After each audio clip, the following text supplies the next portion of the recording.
Hello friends, this is Grief speaking. In the last video, we started on our journey through the world of the Japanese horror film Iceberg, and we're continuing our trek today through Tier 3. Let me just tell you, this tier is chock full of crazy. It's also twice as big as the first two tiers combined. Although the iceberg as a whole descends from most well-known to most obscure, on each tier or video, I've structured the entries to go from least to most disturbing. That way, it's not all over the place, and you have plenty of opportunities to jump ship before we get to the really gruesome stuff. But we have a ton to cover, so let's just get into it. This is the Japanese horror film Iceberg, Tier 3.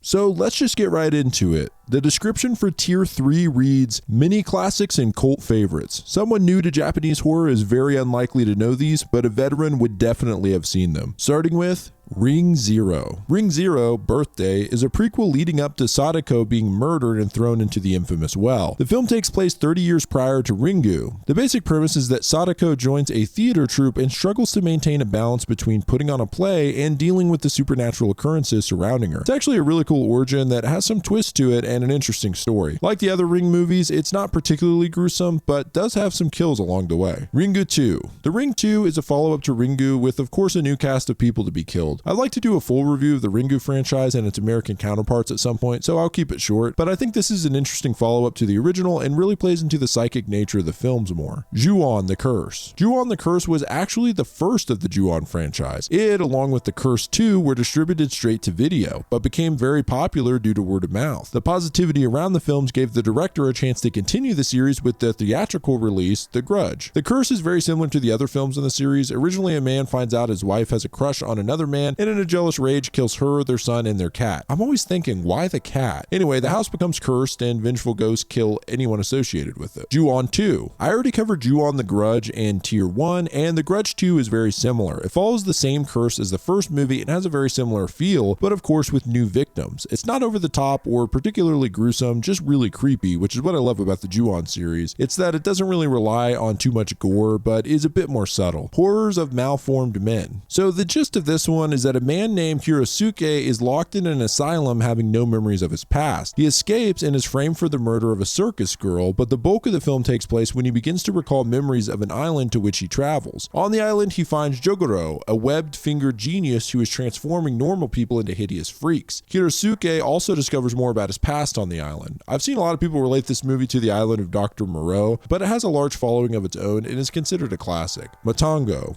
Matango is a 1963 film about mushroom people. Yeah, mushroom people. The film follows a group of people who are taking a day trip on a yacht when a sudden storm leaves the passengers and crew shipwrecked on a mysterious island. Of course, on this island are mushrooms that turn anyone who eats them into a mushroom creature. The bulk of the movie reminds me a lot of a zombie film where it's not as much about the disaster or the creatures, but a group of humans attempting to survive together. Some people categorize this as a bad movie from an era of bad monster movies, and others call it a respected classic. You can decide for yourself, but I think it's pretty ambitious for 1963. Jigoku. Let me just say, Jigoku was way ahead of its time in terms of horror. The movie came out in 1960 and has a sort of complicated plot, but let me see if I can sum it up. It follows Shiro, a young man who's set to marry his girlfriend when he and his friend accidentally run over and kill a Yakuza gang member named Kiyoichi and flee the scene. So Kiyoichi's mom finds out, gets pissed, and declares revenge. Then, while Shiro and his fiance are in a taxi cab, it crashes, killing his fiance. So now she's dead, and I guess while grieving, Shiro hooks up with a stripper who turns out, unbeknownst to him, to be the girlfriend of Kiyoichi, the dude he manslaughtered. Wait, is manslaughtered a verb? I've never heard it put that way, so I guess not, but anyway, the dude got bumper bashed. So now Kiyoichi's mom and girlfriend are trying to get revenge on him, and they kind of do this while he's visiting his mom at a retirement home that's essentially full of murderers. Okay, I know that all sounds complicated, but well, that's just because it is. Now listen, it doesn't even matter because that's just the first half of the movie. The second half of the movie takes place in actual hell. Yeah, man, this movie's dope, and it's even cooler because it came out 60 years ago. Plus, there's some really cool hellish torture scenes which seem pretty far out for the 1960s. You should just watch this movie if anything for the third act because it's bonkers and well worth it. Kotoko. Kotoko is a 2011 film by Shinya Tsukamoto, which might sound familiar as he wrote and directed Tetsuo the Iron Man. The film is about a single mother who starts having double vision and terrifying hallucinations, and the only time she doesn't have this double vision is when singing. So it's a great premise, and the film really plays on your anxiety and emotions as you watch this woman struggle just to raise a child. A Page of Madness. This is an interesting one because although originally released in 1926, the film was lost for 45 years until the director rediscovered it in his warehouse in 1971. The film follows the janitor of an insane asylum whose wife went mad and is now one of the inmates. These old silent films hold up to me because something about the old black and white film, the graininess, the lack of sound, it all makes it creepier, especially if you're up late at night and that black and white glow is the only thing lighting up the room as these 100-year-old images flash on the screen. I love it. I also think it's cool that this film was never distributed, lost for 45 years, found in the 70s, and I just watched it on YouTube. Pretty crazy, man. Gemini. Gemini is essentially about a doctor whose parents are suddenly killed by a man who has his face. Soon the doppelganger throws the man down a well and begins to take over his life. Lots of twists and turns along the way, nothing too crazy here, but another fun thriller. Sweet Home. Sweet Home is a haunted house movie about a film crew that investigates an artist's old house where they hope to find some of his paintings and make a documentary about the artist. Of course, things get wacky when it turns out the place is haunted. A lot of people compare this movie to House, which I covered in Tier 2. I guess the cinematography and haunted house setting is similar, but I feel like this movie is far less cartoonish. Fun fact about Sweet Home is that a video game with the same title was released alongside the film, and the game was actually an inspiration for Resident Evil, which was released a couple years later. Angel Dust. Angel Dust is a mystery thriller released in 1994. Every Monday at 6 p.m., a woman is murdered in the subway. The police request a psychiatrist to help solve the case. Not too much more to say about this one other than I've heard people talk really highly of it. Retribution. While we're doing short and sweet, Retribution is a horror mystery that follows a detective as he attempts to solve the murder of a drowned girl. As he pursues the case, he's followed by the ghost of a woman in red. This is one of those films that I can't explain too much about without ruining it, so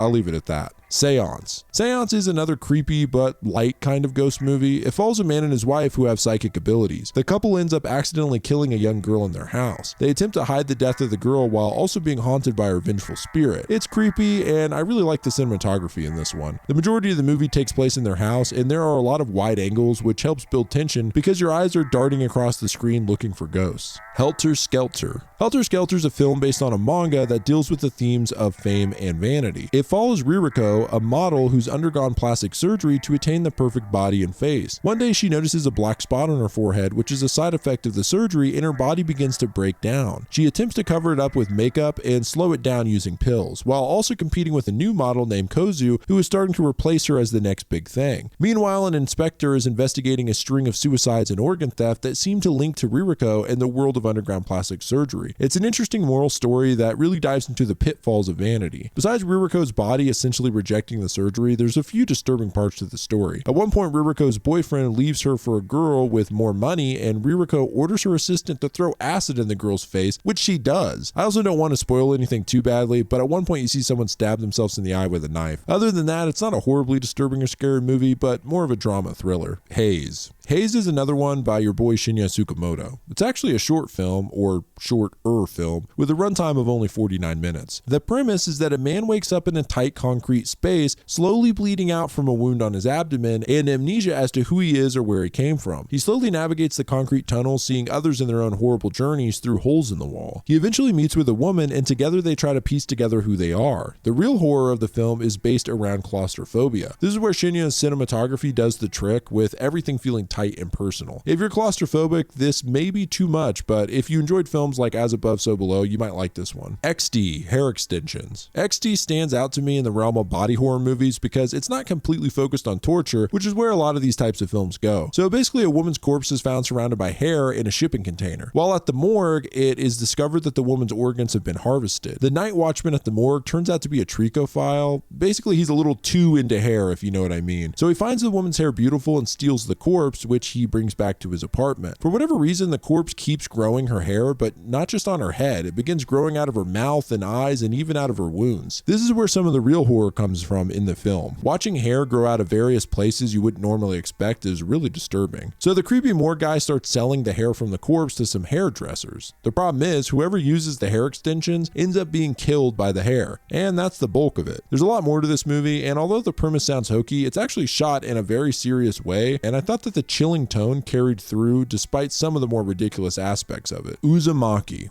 Uzumaki, or Spiral, is a film adaptation of the popular horror manga by Junji Ito following a high school girl, Kiri. The short of it is that a town starts slowly getting obsessed with the shape of spirals. This obsession, or spiral curse, starts slowly causing deaths across the town and turning the residents into snail-like creatures. It's a pretty cool concept, and the movie definitely has an eerie vibe to it and some definite spooky moments. There's a few graphic scenes, most notably a high school boy getting hit by a car in a particularly brutal fashion, but mostly the disturbing parts of the movie come from the body horror elements of people's bodies contorting and transforming. This is one of those mangas that seems just pretty hard to adapt to live action, so I can't be too judgmental of it, but I would just recommend reading the manga. Lesson of Evil. This is a really cool movie about a well-loved and respected teacher, Hasumi, who it turns out is actually a sociopathic killer. The movie follows as he systematically kills several students and faculty. Eventually, he realizes there's no way he can continue to cover up the murders and plans to shoot up the school, killing all of his students and framing the art teacher. I think Hasumi makes a really cool villain, and I like that we're seeing everything from his perspective. Usually these types of movies are from the viewpoint of someone who's slowly discovering who the killer is, but in this film we actually follow the killer, and it's really interesting trying to figure out how he's going to kill people and subsequently cover it up. As the Gods Will. As the Gods Will is one of those high concept horror films that even has some sci-fi elements to it. The idea is that high school students are forced to play a series of games, and if they don't, they die. The movie starts off with a classroom playing a game of Daruma-san ga Koronda, where if you get seen moving, your head explodes. The film just has a really cool setup, and it definitely feels like an anime just because of how creative and outlandish the story is, which makes sense because it's based on a manga. It's also got a lot of CGI, which I think is required for a film like this, but it sometimes looks cheesy. Blind Beast. Blind Beast is about a model who's held captive by a sculptor. He's using her as inspiration for his work. Eventually, she becomes attracted to the artist, and they become lovers engaging in sadomasochistic games. The model then declares she wants to be the ultimate piece of art, so the sculptor dismembers her and reconfigures her body into an art piece. Pretty heavy stuff here, so it surprised me to find that this movie came out in 1969. Marebito. In Marebito, we follow a man who becomes obsessed with the concept of fear after watching a man shoving a knife through his eye. He ventures into an underground labyrinth beneath the city where he encounters humanoid creatures that crawl on their hands and knees. He ends up fighting a naked girl chained to a wall. So he takes the girl back to his apartment and finds that she can't speak and won't eat. At one point, the man cuts his finger by accident and finds that the girl, who he calls F, licks the blood. After this, the man begins to try and quench her appetite using humans as food. Does this remind anyone else of Little Shop of Horrors? Either way, it's a cool premise, and the underground city and people remind me a lot of the H.P. Lovecraft tale, The Rats in the Walls. Evil Dead Trap. Evil Dead Trap is a cool entry on this list because everything about it, down to the title, fits in perfectly with American slasher films of the 80s. It follows a local news reporter who wants to investigate an abandoned warehouse after she sent an apparent snuff film of a woman being tortured and killed there. Deciding to go against her boss's wishes, she takes a film crew and, you guessed it, they begin to die one by one. There's a lot of 80s blood and gore, including a man getting shot through the head with an arrow that protrudes through his mouth, and a woman giving birth to a grotesque creature. Pinocchio 964. This film reminds me a lot of Tetsuo, which I covered in Tier 2. It follows a defective sex robot slash cyborg, Unit 964, and by defective I mean he's basically thrown out for not being able to maintain an erection. Which leads me to today's sponsor, Blue Chew. Just kidding. Anyway, he has amnesia and is lost in the city before meeting a homeless girl who attempts to teach him how to talk and names him Pinocchio. There's a lot of really weird stuff here, including a character that just has a huge moon-like creepy head, some freaky body horror transformation scenes, and also the homeless girl won't stop puking in a subway at one point, so it's got all that fun stuff. The overall concept, costume design, cinematography is all very unconventional. There's even a lot of times where it just seems like they're filming in public, so there's just people staring while they film the scenes. It's very experimental in many ways, which a lot of times can translate to not very enjoyable to watch, and Pinocchio has some moments kind of like that. Overall, I would say that the experimental nature of it actually makes it more interesting, but to each his own. Rubber's Lover. Rubber's Lover is a sort of spiritual successor, and some even say prequel to Pinocchio 964, although this one takes place inside of an evil research lab as opposed to outside of it. Basically, these scientists take people off the streets to use as human guinea pigs by using drugs, sensory deprivation, and computer interfaces to torture them, often ending in horrific deaths. It feels very similar to Pinocchio in its experimental style, especially in the camera work. This one's in black and white as well, which actually adds to the creepiness in my opinion. Sometimes it feels like you're watching some uncovered old footage. I really respect the director for just trying some stuff, even if it's really weird and sometimes a bit much. Confessions. Confessions is an award-winning revenge film. Part of why this movie is so interesting is the structure of it. It's got a sort of unconventional way of telling the story. The movie starts with a school teacher named Yuko announcing her resignation at the end of the semester due to 2 recent deaths of loved ones, one being her boyfriend who died of AIDS and the other of their daughter who was drowned. Not only was the daughter found dead, but Yuko explains that it was done by 2 of her students who she doesn't name but simply calls Student A and Student B. She goes on to explain that she's injected the 2 culprits' milk cartons with their late boyfriend's HIV-infected blood and then dismisses the class. I mean, holy shit, what a great way to start off a movie. So the rest of the movie sort of follows the students and how the murder started and the results of these students believing they may have AIDS and so on. I won't say much more, but there are definitely some disturbing elements to this one that make it an uncomfortable yet intriguing watch. School of the Holy Beast. School of the Holy Beast is a movie about a woman who becomes a nun at a sacred convent to discover what happened to her mother years later. Turns out that the convent is full of wackos like some horny-ass archbishops and a lesbian mother superior who all indulge in sadomasochistic rituals as a way of repentance. The movie's technically a nunsploitation film, which is a subgenre of pinky violence. I know you're thinking I just made that up, but no. In the 70s, there was a genre of film which was essentially porn called pinky. It was called pinky because, you know, it's pink down there. Really mature people behind this thing. Anyway, apparently there was a slew of nun-specific pink films. Well, the movie has all kinds of torture, mostly in the form of punishment for sin, so a lot of whipping. Also, at one point, a woman is forced to drink a lot of water and then placed on top of a Jesus statue. So she has to hold her pee as not to be called a blasphemer by pissing on J-Dog. So, really weird movie, and nunsploitation is a thing.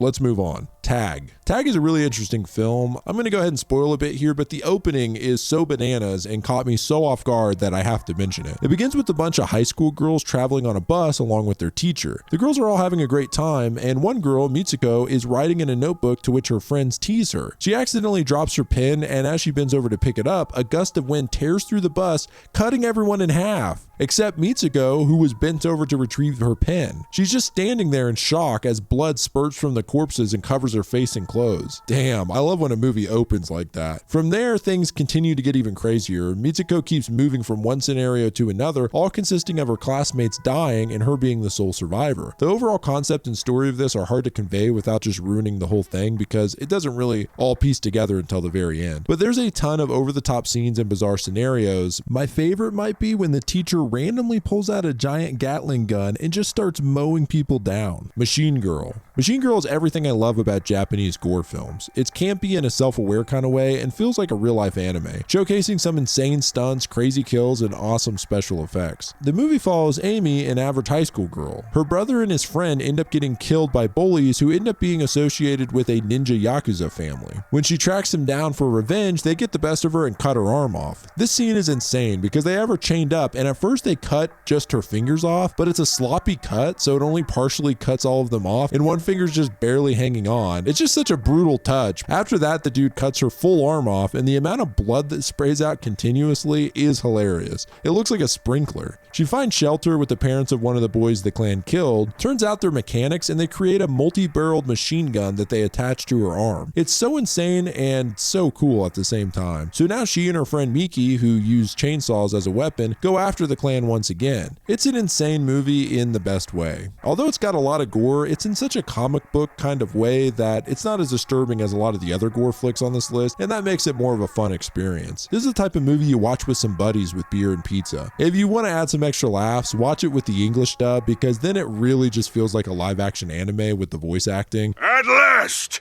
you murderers will pay dearly for killing our loved ones. You bitches will feel the wrath of my son! It's a good time. Tokyo Gore Police. If you liked Machine Girl, you would probably like Tokyo Gore Police. It's even more crazy with an even bigger budget. More kills, more blood, more disturbing stuff. Everything you'd want. The reason I compare it to Machine Girl is because it feels like a live-action anime with insane stylized kills and over-the-top action. In a future chaotic Tokyo, a mad scientist has created a virus that turns people into abominations known as engineers. It does so by mutating their injuries into weapons. There's an elite squad called Engineer Hunters that hunt engineers. The most skilled engineer hunter is Ruka, who is also trying to avenge the death of her father. Just like the machine girl, there's insane gore, but it's so over the top that it's just as much funny as it is disturbing. The real unsettling stuff here comes from the body transformations of the engineers. One particular scene that I'll never forget is when a man's penis gets bitten off and it transforms into a giant dick cannon. One of the other scenes from this movie that's really gross and weird is when some police officers tear a man's body apart using their squad cars, and for whatever reason, they're laughing maniacally and eating chicken while doing it. It's a truly bizarre movie that's worth watching for the pure insanity. Cold Fish. Cold Fish is about a tropical fish store owner who turns out to be a serial killer. The interesting thing about this movie is that it's based on two real-life serial killers, a couple who are dog breeders that killed 4 of their customers. The string of murders are labeled the Saitama dog lover murders and took place in the 90s, but hey, this isn't a serial killer iceberg. The movie is loosely based on the real-life killers, but it definitely involves a lot of the same disturbing murdery stuff like dismemberment, for instance. Also, you get to see a bloody severed penis, so that's always nice. Mermaid in a Manhole. Mermaid in a Manhole is part 5 in the Guinea Pig series, which we will touch on throughout this iceberg, as the series consists of some of the most disturbing films ever made. Well, the title actually tells it all in this one, as it's about an artist who finds a mermaid in the sewer and brings her home when he realizes she's sick and growing boils all over her body. The whole film from here is basically a gross out, and if you're squeamish at all when it comes to boils or sores or worms, I would stay away. Spoilers ahead here, but the mermaid just keeps getting worse. Her body ends up being covered in disgusting sores, and worms and blood are pouring out of them as they pop. Eventually it covers her head and she just looks completely grotesque. The fact that she's a mermaid makes it all worse because it just adds an extra layer of body horror that I find really disturbing. She eventually begs the artist to kill her, and he does by stabbing her to death, and then dismembers her corpse, which seems a little over the top at this point, but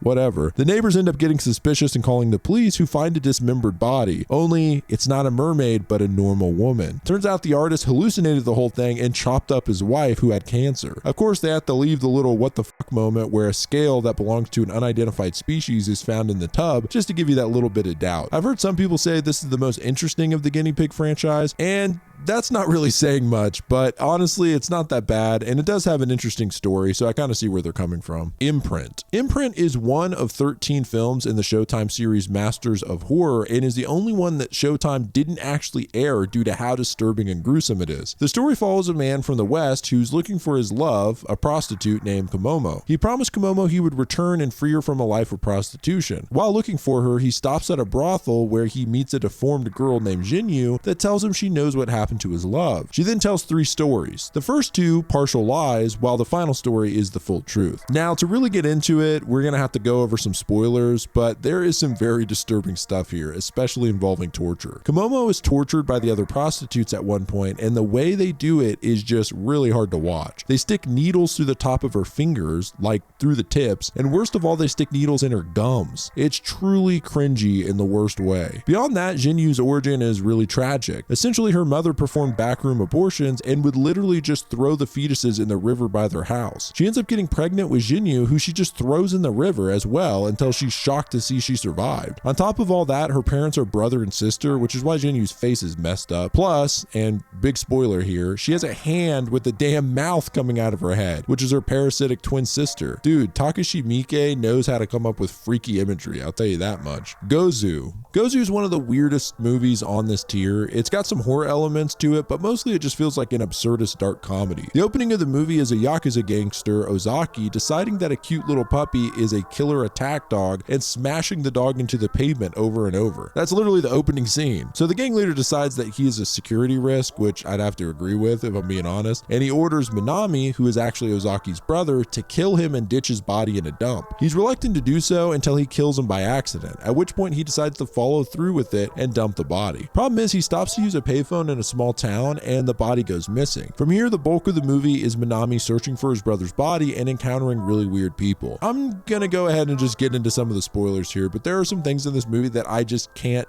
not mention. One of the weirdest and disturbing characters in this movie is an old innkeeper who won't stop talking about her breasts and producing milk from them. The first scene where we see this is when she offers to wash Minami in the bath of her inn, and he gets all embarrassed and declines, and then she randomly is like, "Hey, I got big boobs, right? You know I can squirt milk out of these bad boys." voice. I'm paraphrasing a bit here, but you get the point. Then she starts squeezing her boob, which is thankfully covered by a blouse, and a wet spot appears, and we see milk running down her leg. I mean, what are we doing here? Also, and this is major spoilers here, the gang boss has a weird kink where he apparently can't get off without a soup ladle in his ass, which is showcased way too often in my humble opinion. Also, more spoilers here, he ends up dying by falling backwards onto the ladle, which basically impales him. And then your boy Minami touches the ladle with exposed wire, which electrocutes him. Okay, one more thing here on Gozu, and I promise we'll move on. Minami ends up finding his brother, who is now a woman, and she keeps trying to have sex with him, which by the way, at the end of the movie, they do so. It's really disturbing and weird, but that's not all, folks. While they're banging it out, all of a sudden Minami's pee-pee gets clamped down on, and before you know it, male Ozaki comes crawling out of female Ozaki's vagina. I mean, what the fuck? None of this is exaggerated, by the way. If anything, I've toned it down from the actual movie. It's truly one of the most bizarre films I've ever heard of, and I didn't even cover the half of it here. But man, it's weird and wild stuff. Midori. Midori, or Shoujo Tsubaki, is a 1992 animated film based on a manga, and I guess Shoujo Tsubaki translates to the Camellia Girl. It's worth noting that this film is basically universally banned, and it was practically seen by no one for a long time, but hey, thank God for the internet, right? So Midori is a young girl whose parents die. The movie essentially starts with her finding her mother's corpse eaten by rats. It's a really brutal looking image, so it's just off to the races after this. Now she has no place to go and ends up staying with the circus troupe. From this point on, the movie mostly follows Midori being physically abused by the circus performers. The fact that she's an underage girl makes a lot of this particularly messed up, and it's not a shock as to why this was banned so heavily. Eventually a magician arrives at the circus, and it turns out that the dude has actual magical powers. He ends up falling in love with Midori and marrying her. There's a lot of creepy stuff here because they're like smooching and making out and stuff, and keep in mind that Midori is 12 years old, so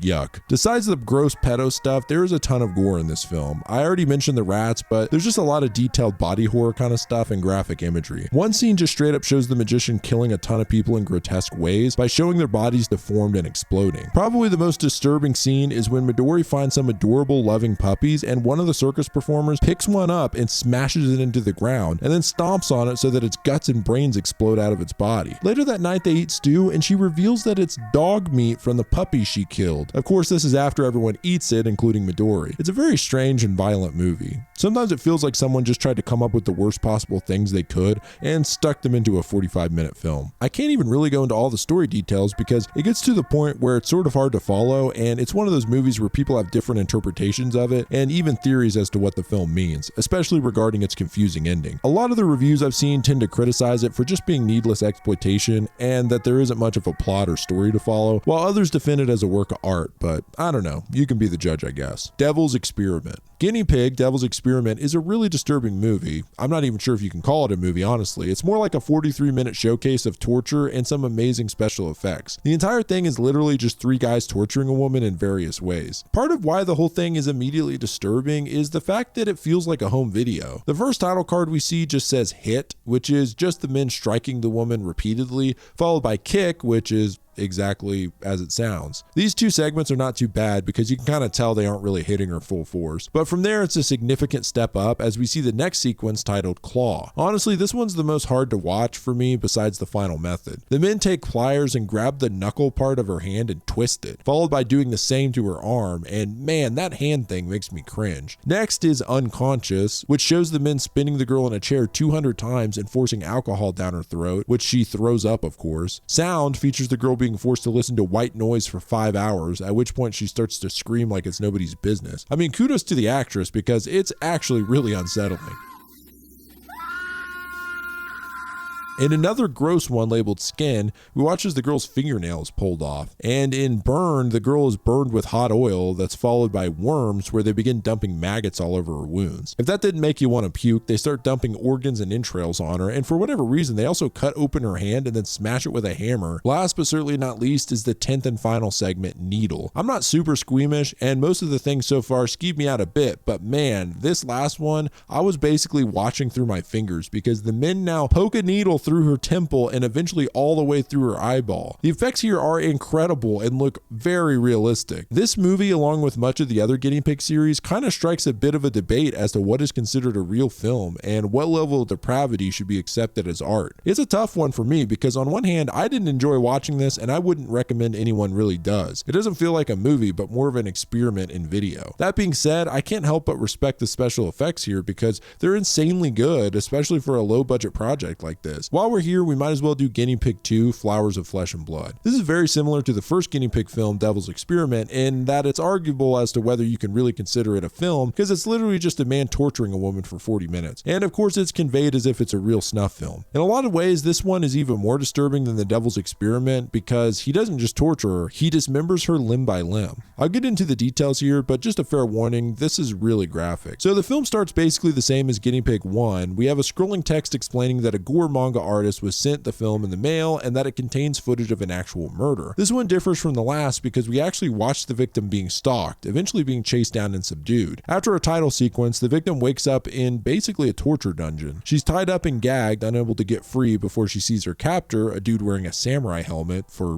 whatever reason. He pulls a chicken out of a little makeshift coop and declares the woman and the chicken to have the same fate and then cuts the chicken's head off, which falls onto her body. He then injects her with some kind of serum that seems to make her not feel pain or mellows her out or whatever. After a little spiel about how he finds pain and blood beautiful, he pulls out a knife and begins cutting her hand off. The effects are, once again, really good here. You mix that with some gruesome sound effects and the lack of music, and it really is uncomfortable to watch. So after cutting off both her hands, he moves on to her arms, and this is where I think the practical effects are the most impressive because they really look like her arms. And after he finishes cutting them off, we get a shot of her armless, and damn, it looks legit. Of course, from here, he moves on to her legs, cutting them off above the knee, and we see him admiring her bloody leg like it's a magnificent piece of art or something. Next, he goes for her stomach. So I know people react differently to certain kinds of gore. So for instance, the sawing through the flesh and bone is really cringy to me, but now he begins to pull the guts out of her stomach, and it's disgusting. If you're squeamish about this kind of stuff, just skip it. Just skip this whole thing because yuck. Well, now there's only one thing left. Her head. So the samurai dude picks up an axe and cuts her head off. Honestly, this one is the most unrealistic sequence because it like flies off and hits the wall in a really campy fashion. But don't worry, it gets disturbing again when he takes the head and starts to scoop out her eyes with a spoon. And if you remember in the Devil's Experiment, the effects on the eyeball being stabbed by the needle, they were incredible. And the eyeball effects here are maybe even better. It makes my eyeball hurt just talking about it. So he now adds her body to his collection, which consists of all kinds of body parts, skin, torsos, very typical Ed Gein style stuff. The movie ends by showing another girl walking, implying his next victim. So that's Guinea Pig 2, Flowers of Flesh and Blood. It's straight up torture porn. There's not really a story. And like I said, for Devil's Experiment, it's really, if anything, a showcase of some amazing blood and gore effects, which is probably the best thing I can say about it. I should probably also add that this movie is notorious because apparently Charlie Sheen somehow got a copy of it on VHS and thought that it was a real snuff film, so he called the FBI. Just thought you should know that. Man, this is one of those icebergs where I feel like small pieces of my soul are slowly chipping away as we descend each tier. Some of the images from these movies will be burned into my retina for years to come, and I may never be the same again when we finally reach the bottom. Anyway, I hope you're enjoying it. We have 7 more tiers to go, and honestly, it just keeps getting more insane from here. Shout out to my patrons, Naomi Romero, Soma, Krusty the Crab, One Group, Ali Morgan, Laz Wishgender, Malediction, Hunter Piva, Tora, Heather M, Creepypasta Cube, A Slightly Bigger Ant, Hannah Broadstreet, K.A., Ricky Shadow, Chase Middleton, Koei Kohi, Matt Rozak, and Momomochi. You guys are awesome. Thank you so much for the support. If you want a shout out like that at the end of every video, as well as bonus videos and a grief sticker, consider joining the Patreon. But I appreciate you guys watching at all, so thank you. This is Grief speaking. Goodbye, friends.